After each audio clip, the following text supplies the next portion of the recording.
Chapter 3 इतिहास का निर्माण और उसके स्रोत। भौतिक अवशेष। पुरातत्व की विधियां हमें प्राचीन, मध्य और आधुनिक इतिहास में पाए जाने वाले भौतिक अवशेषों को ढूंढने में मदद करती है। भारत एवं अन्य देशों में पुरातत्व का इस्तेमाल प्रागैतिहासिक और प्राचीन इतिहास के अध्ययन में किया जाता है। प्रागैतिहासिक काल का संबंध उस काल से है जिसके कोई लिखित प्रमाण नहीं है और इतिहास मुख्यतः लिखित सामग्री पर आधारित है। प्रागैतिहासिक स्थल कई मायनों में ऐतिहासिक स्थल से अलग होते हैं। सामान्यतः ऐसे स्थल मुख्य आवासीय अवशेष के रूप में नहीं होते बल्कि मनुष्य, पादप और जीव जंतु के जीवाश्म के रूप में होते हैं। ये पठार और पहाड़ों के ढलान पर, नदी के किनारों और ऊंचाइयों पर पाए जाते हैं, जो विविध वनस्पति और जीवों से मुक्त होते हैं। इससे कहीं अधिक महत्वपूर्ण ये है कि पाषाण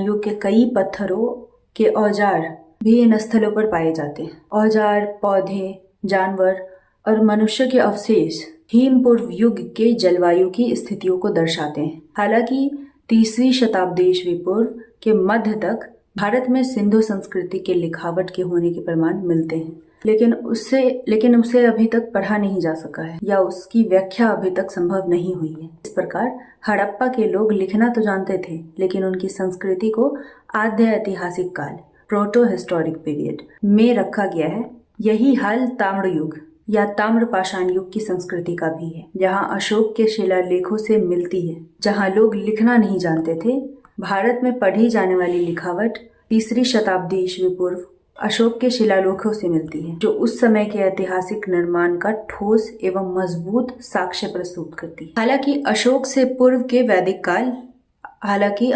पूर्व में वैदिक काल और उत्तर वैदिक काल साहित्यिक स्रोतों के बावजूद इतिहासकारों के लिए पुरातत्व शास्त्र महत्वपूर्ण स्रोत है। प्राचीन भारतीय समाज ने ढेरों भौतिक अवशेषों छोड़े हुए हैं। दक्षिण भारत के पाषाण मंदिर और पूर्व भारत में ईंटों वाले मठ आज भी अतीत के विशाल भवन निर्माण की प्रक्रियाओं की याद दिलाते हैं। हालांकि इन अवशेषों का बहुत बड़ा भाग टीलों और खंडरों ढेर के रूप में पूरे भारत में दबा हुआ है। ये कई प्रकार के हो सकते हैं। एकल सांस्कृतिक, प्रधान सांस्कृतिक और बहुसांस्कृतिक। एकल सांस्कृतिक टीले या खंडर मुख्यतः एक तरह की संस्कृति को प्रस्तुत करते हैं। कुछ टीले या खंडर केवल पेंटेड ग्रेवेयर संस्कृति को दर्शाते हैं। कुछ सातवाहनों और कुषाणों की संस्कृति। प्रधान सांस्कृतिक टीले या खंडरों में प्रधानता तो एक ही संस्कृति की होती है, लेकिन उसमें दूसरी संस्कृति भी पाई जाती है। बहुसांस्कृतिक टीलों या खंडरों में कई महत्वपूर्ण संस्कृतियां देखी जा सकती, जहां कदाचित एक संस्कृति दूसरी संस्कृति पर व्याप्त है। रामायण और महाभारत के मामले में इन अवशेषों या खंडरों की परत दर परत खुदाई करके उन चीजों के जरिए उस वक्त की संस्कृति व अन्य पहलू को बेहतर तरीके से समझा जा सकता है। किसी अवशेष या खंडर की खुदाई लंबवत या समतल रूप में हो सकती है। लंबवत खुदाई का अर्थ है लंबाई नुमा खुदाई, जिससे संस्कृति के काल का पता लगाया जा सके। ये मुख्यतः उस स्थल के कुछ हिस्सों तक सीमित होता है। समतल खुदाई का तात्पर्य है पूरे अवशेष या खंडर की खुदाई या इसके अधिकतम हिस्से की खुदाई। इस विधि से पुरातत्ववेत्ता को एक कालखंड विशेष में किसी समय की संपूर्ण संस्कृति का अनुमान लगाने में मदद मिलती है। चूंकि ज्यादातर स्थलों की खुदाई लंबवत हुई है, इसलिए वे उस समय की भौतिक संस्कृति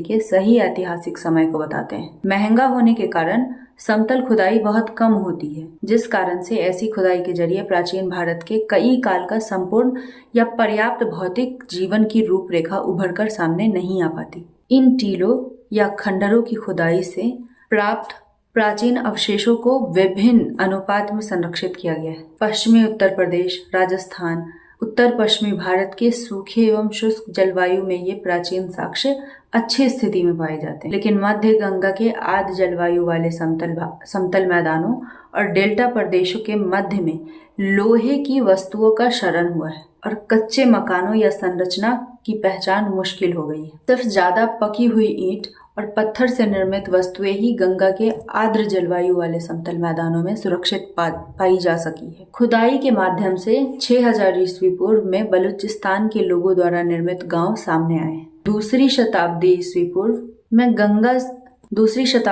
पूर्व में गंगा समतल की मैदानों में विकसित भौतिक संरचनाएं भी सामने आई है। इससे लोगों के रहवासों जहां वे बसते थे उसका पता चलता है।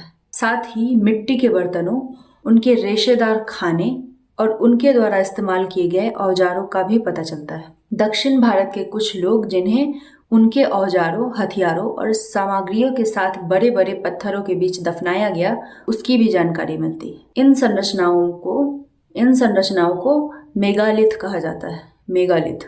हालांकि कुछ मेगालिथ इस श्रेणी में नहीं आते। उनकी खुदाई से लौह युगीन से आगे दक्कनी लोगों के जीवन के बारे में पता चलता है। वो विज्ञान जिसके जरिए हम सिलसिलेवार और सुनियोजित रूप में पुराने खंडहरों और चट्टानों को खोदकर लोगों के भौतिक जीवन के बारे में जानकारी मिलती है, उसे हम पुरातत्व शास्त्र कहते हैं। इस काल को निश्चित करने की कई विधियां हैं। उनमें रेडियो कार्बन डेटिंग सबसे प्रमुख और महत्वपूर्ण विधि है। रेडियो कार्बन या कार्बन 14 रेडियो सक्रिय आइसोटोप कार्बन है जो प्रत्येक जीवित वस्तुओं में पाया जाता है। ये अन्य रेडियो सक्रिय पदार्थ की तरह ही समान रूप से विघटित होता है। किसी जीवित वस्तु में हवा या भोजन द्वारा कार्बन 14 के अवशेषित हो जाने के कारण कार्बन 14 का विघटन कम होता है। हालांकि जीवित वस्तुओं के निष्प्राण होने पर कार्बन 14 घटकों का विघटन समान अनुपात में जारी रहता है और तब हवा व भोजन द्वारा वो अवशोषित नहीं होता। प्राचीन वस्तुओं में विद्यमान रेडियो कार्बन में हुए क्षरण के माप के जरिए उसके होने के समय का निर्धारण किया जाता है। ऐसा इसलिए होता है क्योंकि रेडियो कार्बन का विघटन समान रूप से होता है।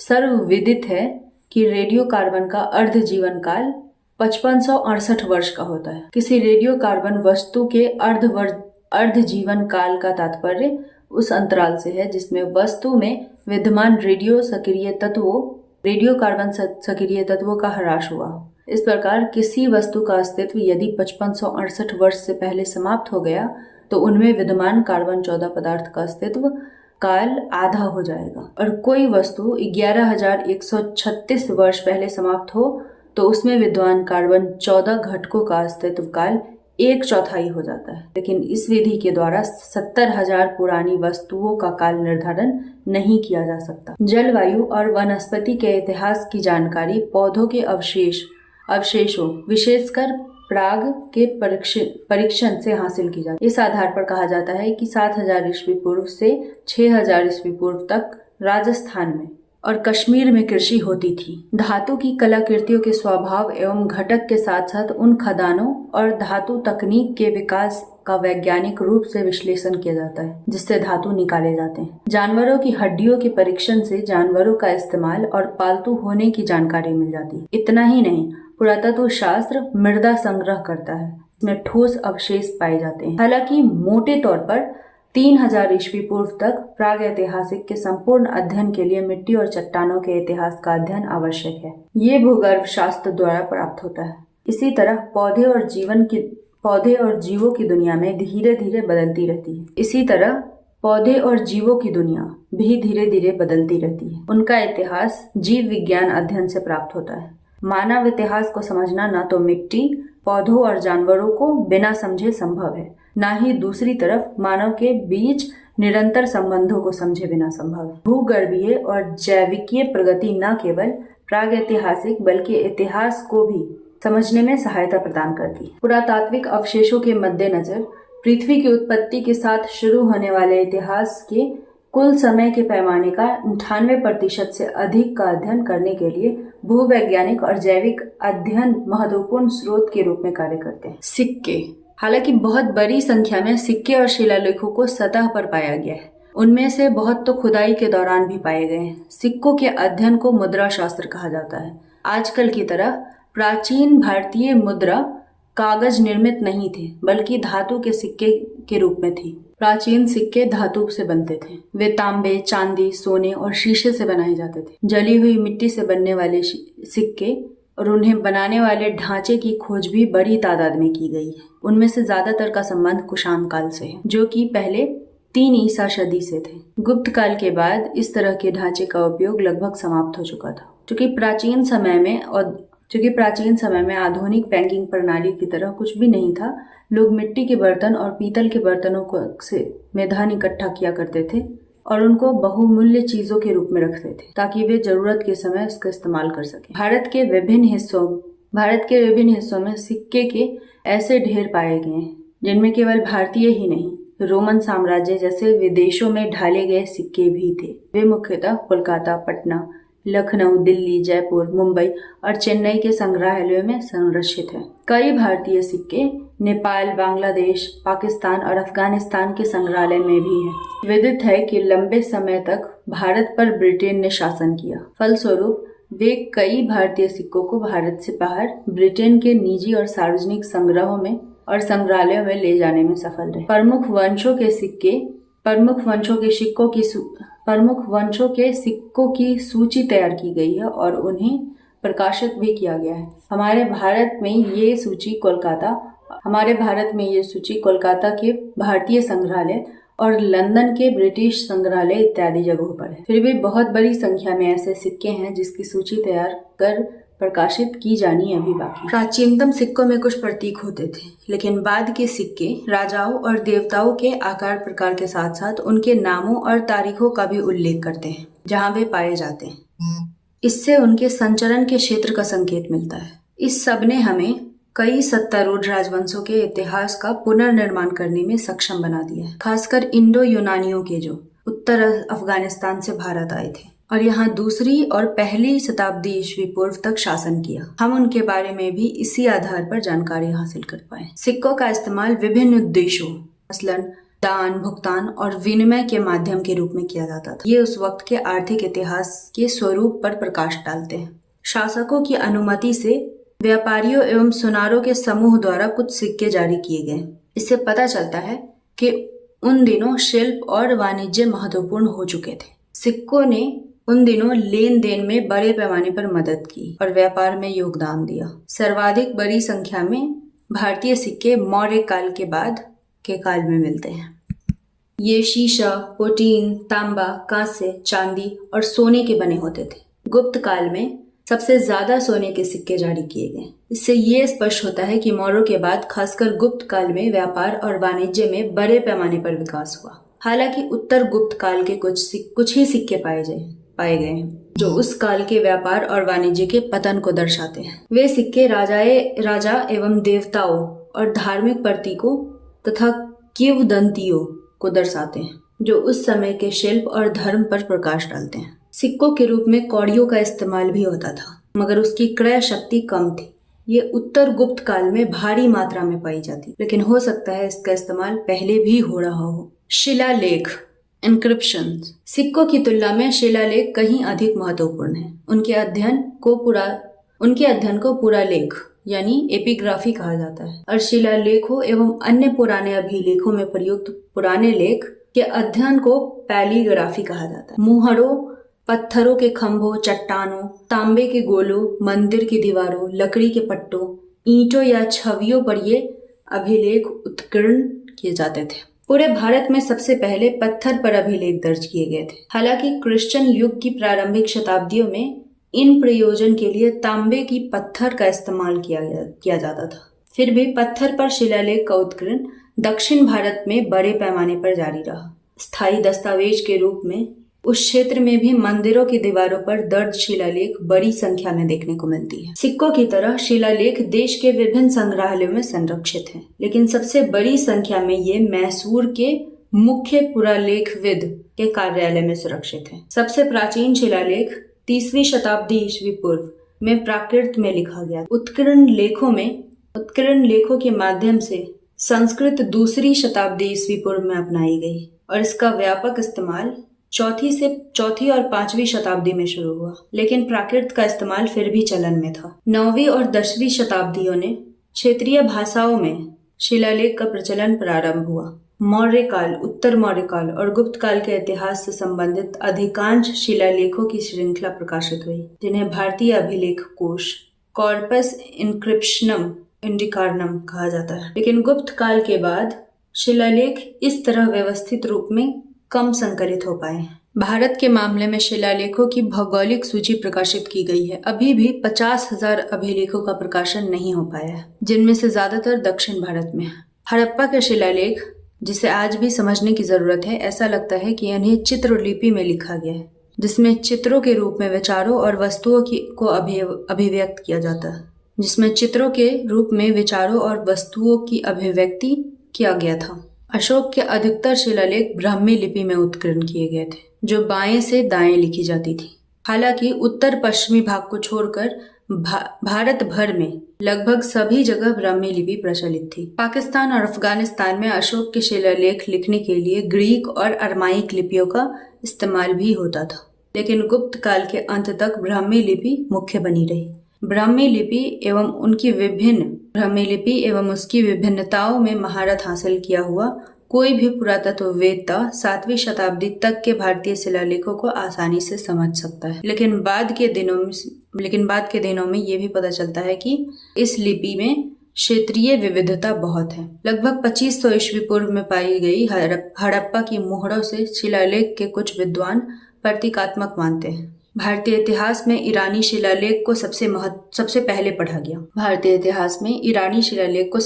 पढ़ा गया। इसका संबंध 5वीं से 6वीं शताब्दी ईस्वी पूर्व से है और ये ईरान में पाए जाते हैं। ये प्राचीन इंडो ईरानियन और सोमेटिक भाषा की किलाकार लिपि में भी दिखाई देते हैं। इनमें हिंदू या सिंधु क्षेत्र में ईरान की विजय का वर्णन किया गया है। जाहिर है भारत में सबसे प्राचीन और पठनीय शिलालेख अशोक के हैं। वे आमतौर पर 3री शताब्दी ईस्वी पूर्व में ब्राह्मी लिपि और प्राकृत भाषा में लिखे जाते थे। ये मौर्य इतिहास और अशोक की उपलब्धि पर प्रकाश डालते हैं। 14वीं शताब्दी में फिरोज शाह तुगलक को दो अशोक स्तंभ मिले। 14वीं शताब्दी में फिरोज शाह तुगलक को 2 अशोक स्तंभ मिले, एक मेरठ में और दूसरा हरियाणा के टोपारा नामक स्थान पर। इन शिलालेख को वो दिल्ली ले आए और अपने साम्राज्य के विद्वानों ने इन शिलालेखों को पढ़कर समझाने को कहा, लेकिन वे विद्वान इसे पढ़ने में विफल रहे।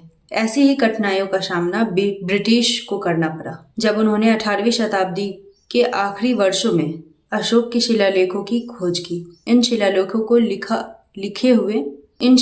में लिखे हुए पहली बार सन 1837 में जेम्स प्रिंसेप ने समझाया, जो बंगाल में ईस्ट इंडिया कंपनी में एक प्रशासनिक अधिकारी थे। हमारे पास विभिन्न प्रकार के शिलालेख हैं। उनमें से कुछ शाही आदेश के रूप में है, तो कुछ सामान्य लोगों की सामाजिक, धार्मिक और प्रशासनिक मामले के संबंध में शाही निर्णय के रूप में। अशोक के शिलालेख इसी श्रेणी के हैं। दूसरे शिलालेखों में बौद्ध, जैन, वैष्णव और शैव जैसी धर्मानुयायियों की उपासना जैसी बातें हैं। ये सब भक्ति के स्मारक के रूप में स्तंभों, पत्थरों, मंदिरों या चित्रों पे दिखाई पड़ते हैं, जबकि अन्य प्रकार के शिलालेख राजाओं और विजेताओं के गुणों और उपलब्धियों की प्रशंसा करते और उनकी पराजय या कमजोरियों की अनदेखी करते हैं। समुद्रगुप्त के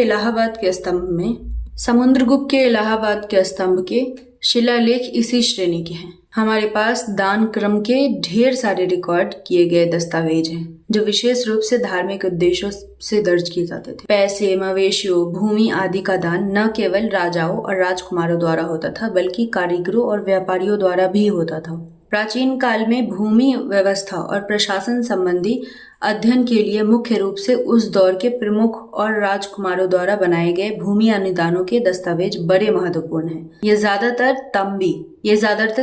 ज्यादातर तांबे की बनी पर्चेनुमा चादरों पर उत्कीर्ण थे। वे भिक्षुओं, पुजारियों, मंदिरों, मठों, जागीरदारों और अधिकारियों को अनुदान के रूप में प्रदत्त भूमि, राजस्व और गांवों के दस्तावेज हैं। वे सभी भाषाओं में लिखे गए थे, जिनमें प्राकृत, संस्कृत, तमिल और तेलुगु शामिल है। साहित्यिक स्रोत। यद्यपि प्राचीन भारतीय 2500 ईस्वी पूर्व के आसपास लिखने के कौशल से परिचित थे, हमारे सभी प्राचीन पांडुलिपि 4वीं शताब्दी से अधिक पुरानी नहीं है। वे मध्य एशिया में पाई जाती है। भारत में वे भोजपत्रों और तारपत्रों पर लिखे गए थे, लेकिन मध्य एशिया में, जहां भारत की प्राकृत भाषा पहुंच चुकी थी, पांडुलिपि भेड़ के चमड़े और लकड़ियों के पाठों पर भी लिखी गई थी। इन लेखों को अभिलेख यानी इंस्क्रिप्शन कहा जाता है, लेकिन वे पांडुलिपियों के समान हैं। जब प्रिंटिंग का ज्ञान नहीं था तो पांडुलिपियां बहुत मूल्यवान थी। हालांकि पुरानी संस्कृत की पांडुलिपि भारत भर में मिलती है। ये ज्यादातर दक्षिण भारत, कश्मीर और नेपाल से संबंधित है। वर्तमान में सभी अभिलेख संग्रहालयों में संरक्षित है और पांडुलिपियां पुस्तकालय में रखी गई हैं। ज्यादातर प्राचीन पुस्तकों की धार्मिक विषय शामिल है। हिंदू धार्मिक साहित्य में वेद, रामायण और महाभारत, पुराण जैसे ग्रंथ शामिल हैं। वे प्राचीन काल की सामाजिक और सांस्कृतिक स्थितियों पर पर्याप्त प्रकाश डालते हैं, लेकिन समय और स्थान के संदर्भ में उनका उपयोग करना मुश्किल है। ऋग्वेद को 1500 ईस्वी पूर्व से 1000 ईस्वी पूर्व का कहा जा सकता है। हालांकि अथर्ववेद, यजुर्वेद, ब्राह्मणों, आरण्यकों और उपनिषद जैसे ग्रंथों का काल मोटे तौर पर 1000 ईस्वी पूर्व से 500 ईस्वी पूर्व माना जाता है। लगभग हर वैदिक पाठ में प्रक्षेपण होते हैं, जो आमतौर पर शुरुआत में या अंत में दिखाई देते हैं। मध्य में ऐसा शायद ही कभी होता हो। ऋग्वेद में मुख्य रूप से प्रार्थनाएं हैं, जबकि बाद के वैदिक ग्रंथों में प्रार्थनाओं के साथ साथ अनुष्ठान, जादू, पौराणिक कहानियां भी शामिल हुई। हालांकि उपनिषदों में दार्शनिक चिंतन भी है। वैदिक ग्रंथों को समझने के लिए वेदांग या वेदों के अंगों का अध्ययन करना आवश्यक है। ये वेदांग है ध्वनि शास्त्र, शिक्षा, अनुष्ठान, कल्प, व्याकरण, व्युत्पत्ति, निरुक्त, छंद और खगोल शास्त्र, ज्योतिषी। साथ ही इन सभी विषयों के इर्द गिर्द ढेर सारी साहित्य रचना किए गए हैं। वे सब गद्य में उपदेशों के रूप में लिखे गए थे। किसी प्रतिबोध या प्रत्यक्ष ज्ञान के विषय की संक्षिप्तता के कारण सूत्र कहा जाता था। इस लेखन का सबसे प्रसिद्ध उदाहरण 450 ईस्वी पूर्व के आसपास पाणिनि द्वारा लिखा गया व्याकरण है। व्याकरण के नियमों का वर्णन करते हुए पाणिनि ने समाज, अर्थव्यवस्था और उस समाज की संस्कृति पर अमूल्य प्रकाश डाला है। माना जाता है कि सन 400 के आसपास अंततः दोनों महाकाव्यों और मुख्य पुराण संकलित हो गए हैं। महाकाव्यों में व्यास रचित महाभारत ज्यादा पुराना है। इसमें लगभग 10वीं शताब्दी ईस्वी पूर्व से 4वीं शताब्दी तक के मामले की स्थिति का वर्णन प्रतीत होता है। मूल रूप से इसे जय काव्य अर्थात विजय की गाथा कहा जाता है। इसमें 8800 श्लोक शामिल है। बाद में श्लोकों की संख्या बढ़कर 24,000 हो गई और इसे भारत कहा जाने लगा, क्योंकि इसमें भारत की सबसे पुरानी वैदिक जनजातियों में से एक वंश भरत वंश की कहानियां शामिल हो गई थी। अंतिम संकलन में श्लोक की संख्या बढ़कर 1,00,000 हो गई और ये ग्रंथ महाभारत या सत्यहश्री संहिता के नाम से ख्यात हुआ। इसमें कथात्मक, वर्णनात्मक और उपदेशात्मक सामग्री शामिल है। कौरव पांडव संग्रह से संबंधित मुख्य कथावाद के वैदिक काल से संबंधित हो सकती है। वर्णनात्मक वाला हिस्सा उत्तर वैदिक काल का हो सकता है और उपदेशपूर्ण अंशों का संबंध सामान्यतः उत्तर मौर्य और गुप्त काल से है। इसी प्रकार वाल्मीकि रचित रामायण में मूल रूप से 6000 श्लोक शामिल थे, जिन्हें 12,000 तक बढ़ाया गया और अंततः ये संख्या बढ़कर 24,000 तक आ गई। हालांकि महाभारत महाकाव्य की तुलना में अधिक सारगर्भित है। इसके बावजूद इसके उपदेशात्मक भाग हैं, जिन्हें बाद में जोड़ा गया था। रामायण की रचना 5वीं शताब्दी ईस्वी पूर्व में प्रारंभ हुई। इसके बाद ये 5 चरणों से होकर गुजरा और 5वें चरण तक ये 12वीं शताब्दी के काल का हो चला। कुल मिलाकर इस ग्रंथ की रचना महाभारत के बाद हुई प्रतीत होती। उत्तर वैदिक काल के धार्मिक क्रियाकलापों के साहित्य का विपुल संग्रह हमें उपलब्ध है। राजकुमारों एवं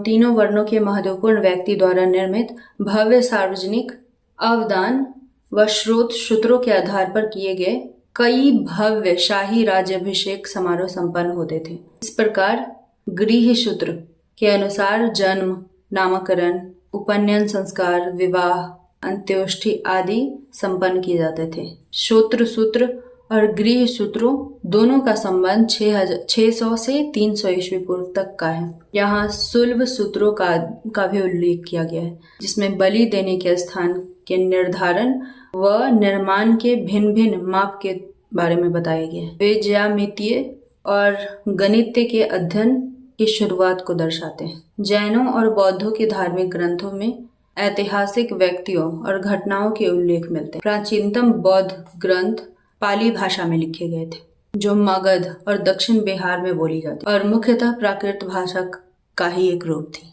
अंततः इसका संकलन पहली शताब्दी ईस्वी पूर्व श्रीलंका में हुआ, लेकिन इसके धर्म विधान से संबंध हिस्सों में बुद्ध के समय जो भारतीय शासन की स्थिति थे उसे रेखांकित किया गया है। ये न केवल बुद्ध की जीवन के बारे में बताते हैं, बल्कि उनके समकालीन कुछ शाही लोगों के बारे में भी बताते हैं जो मगध, उत्तर बिहार और पूर्वी उत्तर प्रदेश पर शासन करते थे। धर्म विज्ञान से इतर मामलों के संबंध में साहित्य के सबसे महत्वपूर्ण और रोचक हिस्सों में गौतम बुद्ध के पिछले जन्मों की कहानी का वर्णन किया गया है। माना जाता है कि गौतम बुद्ध के रूप में पैदा होने वाले बुद्ध ने 550 से अधिक बार जन्म लिया था। इनमें से उन्होंने कई बार पशुओं के रूप में भी जन्म लिया था। प्रत्येक जन्म की कहानी को जातक कहा जाता है, जो कि लोक कथाओं के रूप में है। ये जातक कथाएं 5वीं ईस्वी पूर्व से 2री शताब्दी ईस्वी पूर्व के बीच की अवधि के सामाजिक और आर्थिक स्थितियों पर विशिष्ट प्रकाश डालती है। ये बौद्ध काल की राजनीतिक घटनाओं के प्रासंगिक संदर्भ भी प्रदान करती है। जैन ग्रंथ प्राकृत भाषा में लिखे गए थे और अंततः गुजरात में इन्हें 6ठी शताब्दी में वल्लभी में संकलित किया गया था। उनमें ऐसे कई अंश हैं जो महावीर कालीन पूर्वी उत्तर प्रदेश और बिहार के राजनीतिक इतिहास को पुनर्गठित करने में हमारी मदद करते हैं। जैन ग्रंथों में व्यापार और व्यापारियों के संदर्भ में बार बार आता है। हमारे पास धर्मनिरपेक्ष साहित्य का बड़ा भंडार है। इस कोटि में सामाजिक विधान के ग्रंथ आते हैं, जिनमें धर्मसूत्र, स्मृति ग्रंथ, टीकाओं के साथ इसे ही धर्मशास्त्र कहते हैं। धर्मसूत्रों का संकलन 500 ईस्वी पूर्व से 200 ईस्वी पूर्व में किया गया था। प्रमुख स्मृति को ईसा की शुरुआती 6 शताब्दियों में संहिताबद्ध किया गया। इनमें से भिन्न भिन्न वर्णों के कर्तव्यों के साथ साथ राजाओं और उनके अधिकारियों के कर्तव्यों का निर्धारण किया जाता था। उसमें विवाह के विधानों के साथ साथ संपत्ति रखने, बेचने और पुश्तैनी बनाने के कानून कायदे भी निर्धारित थे। उनमें चोरी, हमले, हत्या और व्यभिचार जैसे अपराध के लिए दंड भी निर्धारित किए गए थे। कौटिल्य का अर्थशास्त्र एक महत्वपूर्ण कानून की बुक है। इसे कुल 15 खंडों में विभाजित किया गया, जिसमें खंड 2 और खंड 3 अपेक्षाकृत अधिक पुराने माने जाते हैं और ये कई लोगों द्वारा लिखे गए प्रतीत होते हैं। इस ग्रंथ को अंतिम रूप से ईस्वी सन की शुरुआत में दिया गया था, लेकिन इसके प्रारंभिक अंशों को मौर्यकाल के समाज और अर्थव्यवस्था की स्थिति का पता चलता है। ये पुस्तक प्राचीन भारतीय राजनीति और अर्थव्यवस्था के अध्ययन की समृद्ध सामग्री प्रदान करती है। गैर धार्मिक ग्रंथ में इतिहास की संरचना निर्मित किए गए गैर धार्मिक ग्रंथों में इतिहास की संरचना निर्मित करने हेतु व्याकरण के ग्रंथ बहुत महत्वपूर्ण है। इसकी शुरुआत पाणिनि के अष्टाध्यायी से हुई है। पाणिनि उस उपमहाद्वीप के उत्तर पश्चिमी भाग में रहते थे। उनका उल्लेख पाली ग्रंथ में नहीं है, जो मुख्यतः बिहार और उत्तर प्रदेश में मिलते हैं। पाणिनि के समय में भारत के बारे में लिखने वाले वीएस अग्रवाल पाणिनि का काल लगभग 450 ईस्वी पूर्व बताते हैं। इसके अनुसार मौर्यपुर जनपद या प्रादेशिक राज्यों के बारे में पाणिनि से अधिक जानकारी किसी अन्य ग्रंथ में नहीं मिलती। 150 ईस्वी पूर्व में पतंजलि द्वारा पाणिनि पर की गई टीका से उत्तर मौर्य काल का बहुमूल्य जानकारी मिलता है।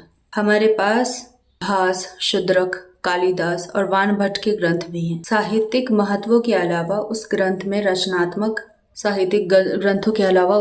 में रचनाकारों ने उस दौर की स्थितियां भी वर्णन किया है। जिस दौर का वो लेखन कर रहे थे, कालिदास ने काव्य और नाटक की रचना की। अभिज्ञान शाकुंतलम उसकी सर्वाधिक प्रसिद्ध कृति है। महान सृजनात्मक ग्रंथों के अलावा उनके लेखन में हमें गुप्त काल की सामाजिक और सांस्कृतिक जीवन की झलक भी मिलती है। संस्कृत स्रोतों के अतिरिक्त हमारे पास संगम साहित्य कोश में सबसे पहले तमिल ग्रंथ हैं। ये साहित्य उस दौर के प्रमुख राजाओं द्वारा संरक्षित कॉलेजों में एकत्रित हुए कवियों द्वारा 3-4 शताब्दियों में तैयार किया गया था। इस तरह के कॉलेजों को संगम कहा जाता था और इन विद्वत सभाओं में निर्मित साहित्य को संगम साहित्य के नाम से जाना जाता था। इस पूरे संकलन के संग्रह को ईस्वी सन के शुरुआती 4 सदियों में तैयार किया माना जाता है। हालांकि वास्तविक रूप से ये 6वीं शताब्दी तक पूरी हो गई।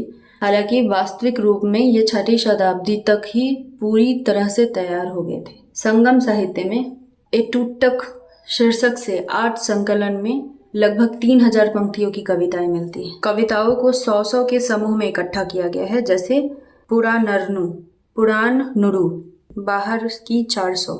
इनके 2 मुख्य समूह हैं, पतिनेंकिल कनकुणु 18 निचले संग्रह और पट्टू पट्टू 10 गाने।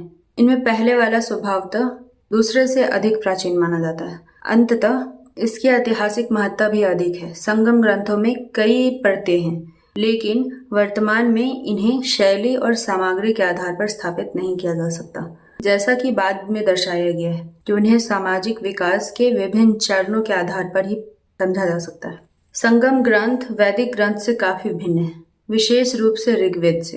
इन्हें धार्मिक साहित्य नहीं माना जाता। इनमें विभिन्न नायक नायिकाओं की प्रशंसा में कई कवियों द्वारा लिखी गई छोटी बड़ी कविताएं होती थी, जो स्वभावतः धर्मनिरपेक्ष होती थी। वे प्राचीन गीत नहीं थे, लेकिन उच्च गुणवत्ता वाले साहित्य जरूर थे। कई कवियों में योद्धा या प्रमुख या राजाओं के नाम का उल्लेख है और उसके सैन्य कारनामों के बारे में विस्तार से वर्णन है। इसमें कवियों और योद्धाओं को दिए गए उपहारों की प्रशंसा की गई है। ये कविताएं दरबारों में पढ़ी गई होंगी। इनकी तुलना होमरिक युग की कविताओं से की गई है, क्योंकि इन दोनों में योद्धाओं और युद्ध का वर्णन मिलता है। ऐतिहासिक दृष्टिकोण से इन ग्रंथों का उपयोग इतना सहायक सिद्ध नहीं होता।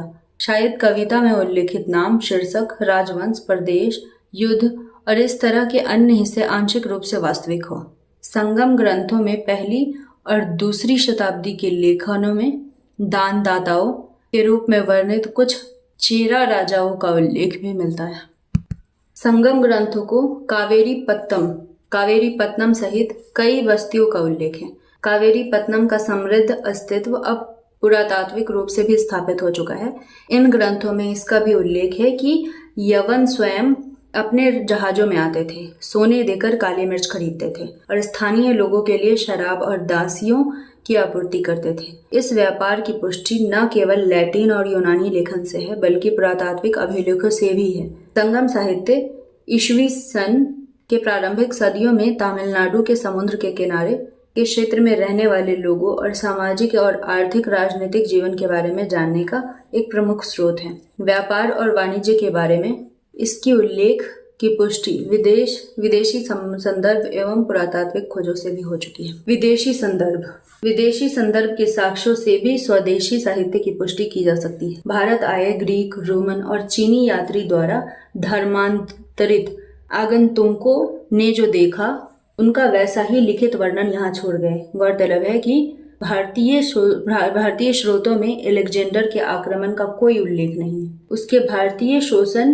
के इतिहास का पुनर्गठन हमें पूरी तरह से यूनानी स्रोतों के आधार पर ही करना होगा। ग्रीक लेखकों ने चंद्रगुप्तस का उल्लेख किया है, जो 326 ईस्वी पूर्व में भारत पर आक्रमण करने वाले अलेक्जेंडर के समकालीन थे। राजकुमार चंद्रगुप्तम का समय 322 ईस्वी पूर्व में निर्धारित हुआ है। उनकी पहचान चंद्रगुप्त मौर्य के साथ की जाती है। प्राचीन भारतीय के कालक्रम निर्धारण में ये पहचान मुख्य आधार पर काम करती है। चंद्रगुप्त मौर्य की अदालत में आए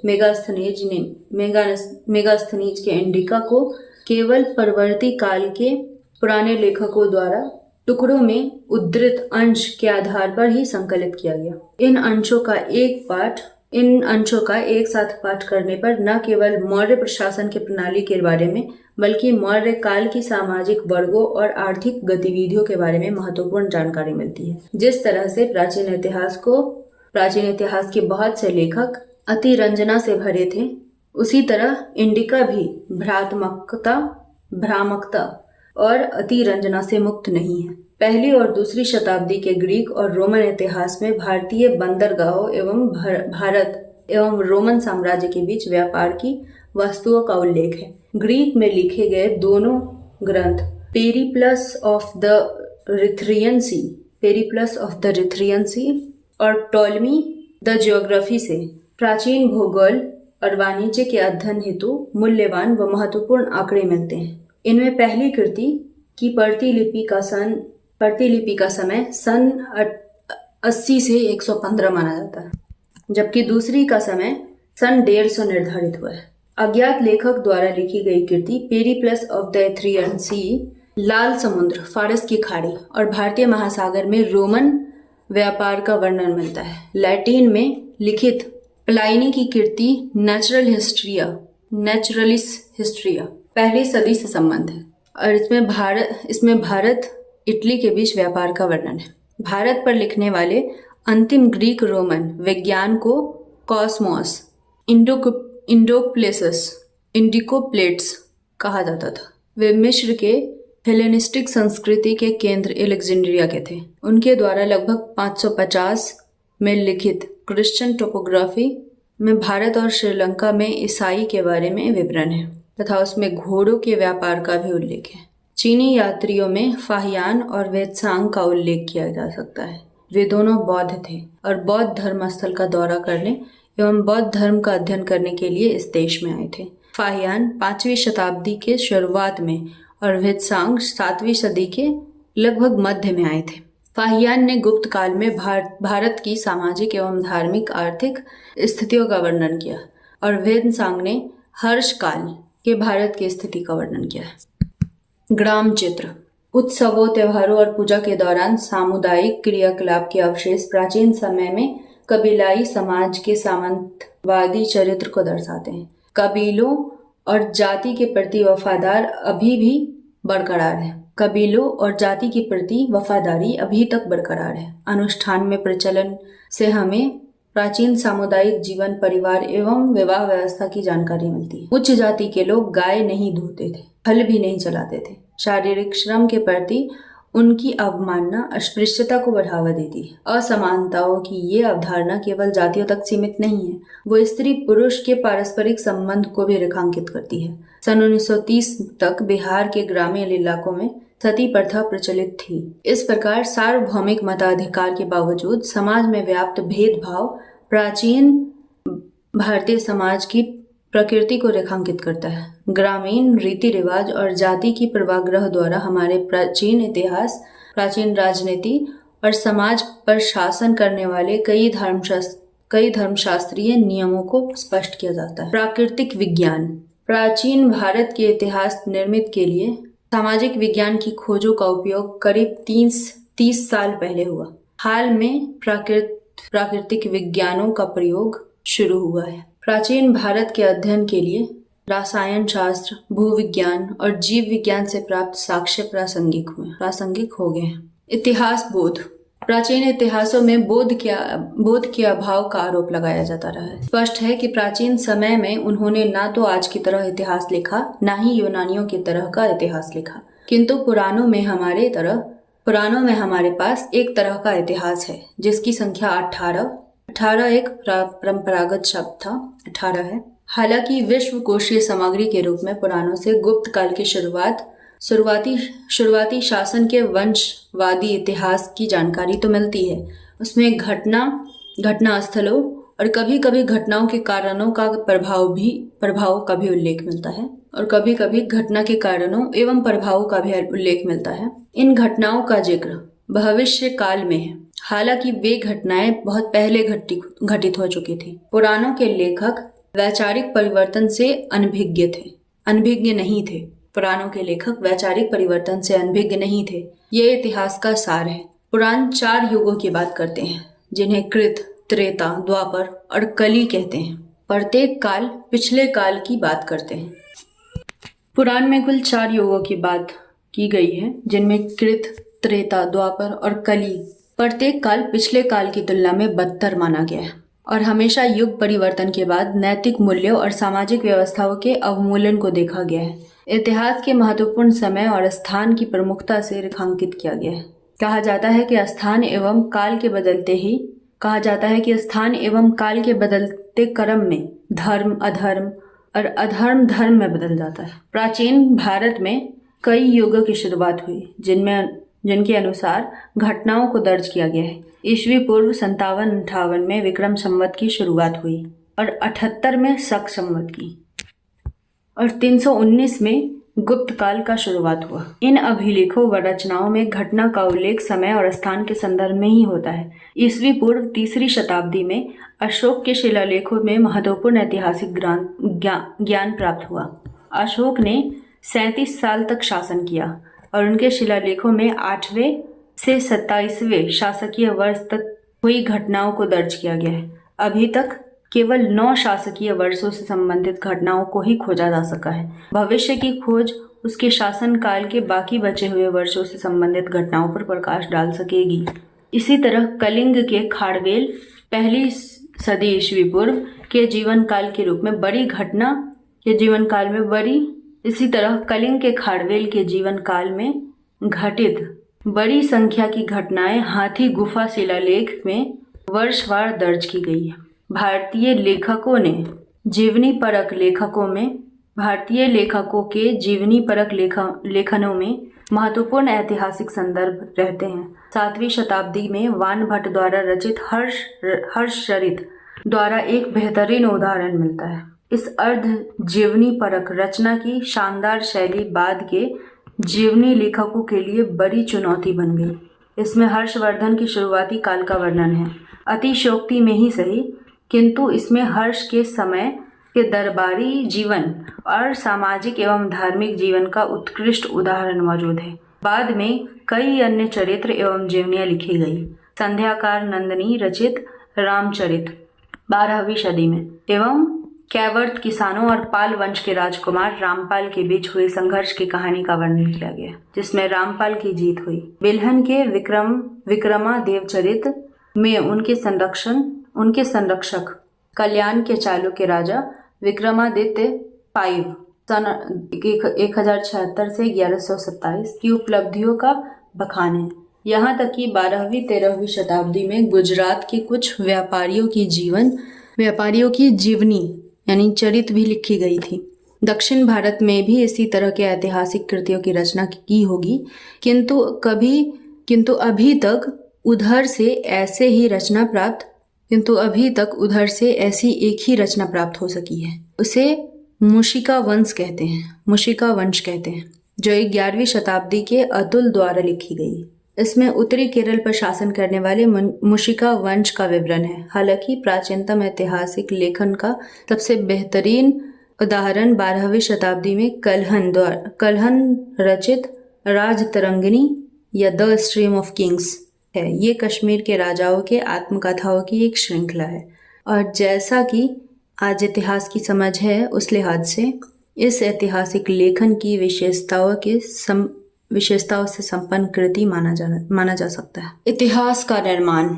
अब तक कई स्थलों प्रागैतिहासिक, प्रोटो-ऐतिहासिक और ऐतिहासिक उत्खनन किए गए, लेकिन प्राचीन इतिहास की मुख्य धारा में कोई प्रमाण नहीं मिलते।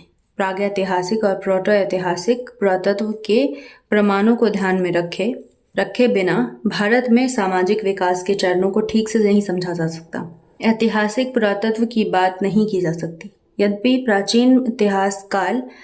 प्राचीन ऐतिहासिक काल से संबंधित लगभग 200 जगहों पर खुदाई की गई, फिर भी सर्वेक्षण अध्ययनों में प्राचीन काल की सामाजिक, आर्थिक और सांस्कृतिक प्रवृत्तियों के अध्ययन में उनकी प्रासंगिकता पर पर्याप्त विचार नहीं किया गया। प्राचीन भारतीयों के ग्रामीण और शहरी पहलुओं के संदर्भ में ऐसा अवश्य किया जाना चाहिए। यद्यपि अब तक बड़े पैमाने पर बौद्ध एवं कुछ ब्राह्मणिक स्थलों के महत्व पर प्रकाश डाला गया है, लेकिन सामाजिक और आर्थिक विकास के संदर्भ में हमें इस धार्मिक इतिहास को देना चाहिए। प्राचीन इतिहास का निर्माण अब तक मुख्य रूप से साहित्यिक स्रोतों, विदेशी एवं स्वदेशी संदर्भों के आधार पर किया गया है। सिक्के और शिलालेख कुछ भूमिका निभाते हैं, लेकिन विवरणात्मक पाठ का अधिक महत्व होता है। अब तो नए तरीके भी अपनाए जाने चाहिए। ऐतिहासिक ज्ञान बढ़ता रहता है। पाठों, ग्रंथों की तिथियों एवं वस्तुनिष्ठता के बारे में हमें अधिक गंभीरता से बात करनी चाहिए। पुरातात्विक साक्ष्यों के संदर्भ में ग्रंथों की जांच करते हुए ऐसा किया जाना चाहिए। शुरू शुरू में पुरातत्वविद लिखित ग्रंथों से प्रेरित रहते थे, इसलिए वैदिक एवं बौद्ध ग्रंथों में उल्लिखित कई जगह की खुदाई भी करवाई। खुदाई की परिणतियां हमेशा ग्रंथों के संदर्भ से पुष्टि नहीं करती थी। खुदाई की परिणतियां हमेशा ग्रंथों के संदर्भों की पुष्टि नहीं करती थी। बावजूद इसके ये बेहद समृद्ध ऐतिहासिक जानकारी थी। हालांकि कई क्षेत्रों के उत्खनन की पूरी रिपोर्ट अभी तक प्रकाशित नहीं हुई है, किंतु पुरातात्विक निष्कर्षों के संदर्भ में ग्रंथों की जांच करना उचित होगा। ऋग्वेद के समय के अध्ययन हेतु हमें गांधार के कब्रों की संस्कृतियां, गांधार ग्रेव कल्चर का जायजा लेना होगा, जिसमें ईस्वी पूर्व दूसरी सहस्राब्दी में घोड़े के इस्तेमाल और मृतकों के अंतिम संस्कार किया जाता था। हमें एक और पेंटेड ग्रेवेयर और दूसरे प्रकार के पुरातात्विक खोजों और दूसरे वैदिक युगों के बीच एक सह संबंध स्थापित करना होगा। इसी प्रकार प्रारंभिक पाली ग्रंथों को northern black polished where NBPW पुरातत्व से संबंधित होना चाहिए, जो प्रायद्वीपीय भारत में शिलालेखों और शुरुआत के महापाषाण पुरातत्व से जुड़े हैं। पुराणों से प्राप्त लंबे वंश वृक्ष की तुलना में पुरातत्व के साक्ष्यों को अधिक महत्वपूर्ण माना जाना चाहिए। अयोध्या के राम का काल लगभग 2000 ईस्वी पूर्व तय करने हेतु पौराणिक परंपरा का इस्तेमाल किया जा सकता है, लेकिन अयोध्या में खुदाई एवं व्यापक अन्वेषण से उस अवधि के आसपास के पुराणों में जो इंसानी बसावट उसकी किसी भी बात की पुष्टि नहीं होती है। इस तरह कृष्ण यदि महाभारत में महत्वपूर्ण भूमिका निभाते हैं, लेकिन 200 ईस्वी पूर्व से सन 300 के बीच मथुरा से प्राप्त प्राचीनतम शिलालेख और मूर्तिकला के अवशेषों से ऐसी किसी भी बात की पुष्टि नहीं होती। इस तरह की कठिनाई को देखते हुए रामायण और महाभारत पर आधारित महाकाव्य युग के विचारों को त्याग देना चाहिए। हालांकि अतीत में इसने प्राचीन भारत के अधिकांश सर्वेक्षणों संस्करणों में एक अध्याय निर्माण किया था। रामायण और महाभारत दोनों में सामाजिक विकास के कई चरण को बेशक पता लगाया जा सकता है। ऐसा इसलिए होता है क्योंकि महाकाव्यों का रिश्ता सामाजिक विकास के किसी एक समय में नहीं होता। ये हम जानते हैं कि कई संस्करणों की यात्रा करके वहां पहुंचते हैं। इसके अलावा साहित्यिक परंपराओं और पुरालेख सामग्रियों के आधार पर वर्तमान महावीर और गौतम बुद्ध का समय आमतौर पर ईस्वी पूर्व 6ठी शताब्दी बताया जाता है, लेकिन जिन शहरों में वह गए वे पुरातात्विक रूप से 400 ईस्वी पूर्व से अधिक पुराने नहीं हैं, और इसलिए इन महान व्यक्तित्वों की परंपरा आधारित तिथियों को पुनर्विचार करने की आवश्यकता है। ग्रंथों की तुलना में कालानुक्रमिक और तर्क संगत आधार पर पुरातत्व, शिलालेख और सिक्के अधिक महत्वपूर्ण हैं। हालांकि पाणिनि और पतंजलि के व्याकरण संबंधी कार्यों में लगभग निर्धारित तिथियां दर्ज है। ये मिथकों और किंवदंतियों से अपेक्षाकृत मुक्त है, इसलिए ये सिक्के शिलालेखों और उत्खनन की तरह ही महत्वपूर्ण है। अब तक इस आधार पर कई शिलालेख खारिज किए जा चुके हैं कि इतिहास में उनकी आवश्यक जानकारी के रूप में लिया जाता है। हालांकि शाही शिलालेखों की अतिशयोक्ति होती है। अशोक के शिलालेखों में लाखों जैसे लिखे गए शब्द ऐसे ही लगते हैं। ये मनुष्य और जानवरों पर लागू होता है। और कलिंग युद्ध में मारे गए लोगों की संख्या और उन्हें पाटलिपुत्र लाए जाने के कथन के आधार पर संदेह पैदा होता है। समुद्रगुप्त और राजा चंद्र के शिलालेखों में भी अतिरंजना है। इन अतिशयोक्तियों के बावजूद पौराणिक परंपराओं की तुलना में शिलालेख निश्चित रूप से अधिक विश्वसनीय और पुराणों का उपयोग हालांकि सातवाहनों की उत्पत्ति की उत्पत्ति को पीछे धकेलने के लिए किया जाता है। शिलालेखों में इसे ईस्वी पूर्व 1वीं शताब्दी का बताया गया है। शिलालेख किसी राजा के शासनकाल, उसकी विजय और उसके विस्तार का संकेत देते हैं, लेकिन साथ ही वे राजनीतिक, समाज, अर्थव्यवस्था और धर्म के विकास को भी उजागर करते हैं। इसलिए यह अध्ययन पुरातत्व का केवल राजनीतिक या धार्मिक इतिहास के लिए अभिलेखों का उपयोग नहीं करता। पुरालेख में दर्ज भूमि अनुदान केवल वंश वृक्ष और उनकी जाति की सूचियों के लिए महत्वपूर्ण है, बल्कि उत्तर गुप्त काल में हुए नर उत्तर गुप्त काल में हुए नए राज्यों के उदय सामाजिक और कृषि संरचना में परिवर्तन आदि के लिए भी महत्वपूर्ण है। इस तरह सिक्कों को केवल भारतीय, यूनानी, शक, सातवाहन और कुषाण के इतिहास के पुनर्निर्माण के लिए ही नहीं बल्कि व्यापार और शहरी जीवन के इतिहास के लिए भी इस्तेमाल किया जाना चाहिए। सारांशतः ऐतिहासिक पुनर्निर्माण के लिए ग्रंथों, सिक्कों, शिलालेखों, पुरातत्व इत्यादि से प्राप्त सामग्रियों का सावधानी पूर्वक संग्रह आवश्यक है। हमने देखा कि यह स्रोत के सापेक्ष महत्व की समस्या को बढ़ाता है। इस प्रकार महाकाव्यों और पुराणों में पाए जाने वाले पौराणिक कथाओं से सिक्के, शिलालेख और पुरातत्व को अधिक महत्वपूर्ण माना जाता है। पौराणिक कथाएं प्रमुख मानदंडों का समर्थन कर सकती है, सामाजिक प्रथाओं को मान्य कर सकती है और जातीय एवं अन्य सामाजिक समूहों की सुविधाओं असुविधाओं को उचित ठहरा सकती है, किंतु इनमें वर्णित घटनाओं को सच नहीं माना जा सकता। प्राचीन समय से अभी तक प्रचलित प्रथाओं से हमें प्राचीन काल को समझने में मदद मिलती है। ग्रामीण जीवन और आदिम जनजीवन के अध्ययन से प्राप्त अंतर्दृष्टि प्राचीन इतिहास के निर्माण में मूल्यवान धरोहर की तरह है।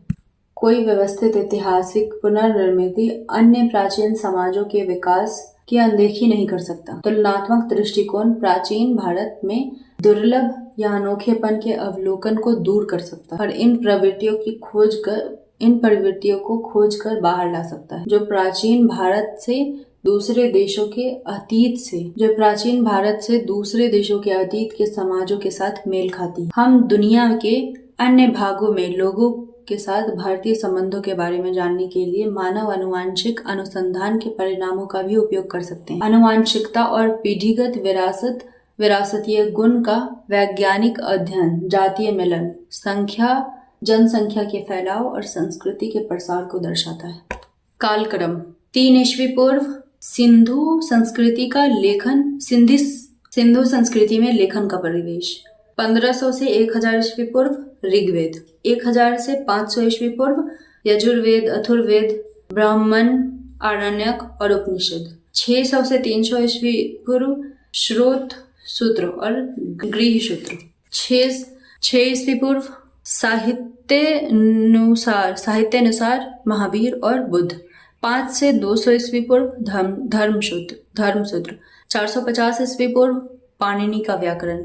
5 ईस्वी पूर्व पुरातत्व के संदर्भ में महावीर और बुद्ध। 326 ईस्वी पूर्व अलेक्जेंडर का आक्रमण। 322 ईस्वी पूर्व चंद्रगुप्त मौर्य का राज्याभिषेक। 300 ईस्वी पूर्व भारत में स्पष्ट करने योग्य लेखन। विक्रम संवत 101 ईस्वी पूर्व कलिंग के खारवेल का हाथी गुफा शिलालेख, हाथी गुफा इंस्क्रिप्शन खारवेल। 1 ईस्वी पूर्व श्रीलंका में हाल फिलहाल में पाली और बौद्ध ग्रंथ संग्रह। 1 ईस्वी सन आखिरकार कौटिल्य का अर्थशास्त्र संकलित। 78 ईस्वी सन शक संवत प्रारंभ।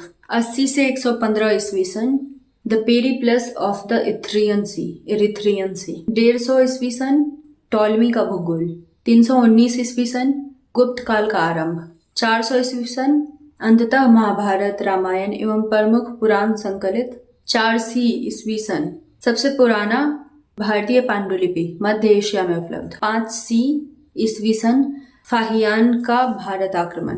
6 ईस्वी सन अंततः वल्लभी के प्राकृत जैन ग्रंथ संकलित। 7 ईस्वी पूर्व वेनचांग की यात्रा वानभट्ट द्वारा हर्षचरित की रचना। 11 ईस्वी पूर्व अतुला द्वारा मुशिका वंश की नींव केरल में। 11 से 12 ईस्वी सन बिल्हन द्वारा विक्रमादेव चरित की रचना। 12 ईस्वी सन संध्याकर नंदी द्वारा रामचरित कलहन द्वारा रजत रंगिनी की रचना। और 1837 जेम्स प्रिंसेप द्वारा अशोक के शिलालेख की प्रथम व्याख्या। 1837। चौथा चैप्टर है भौगोलिक स्थिति।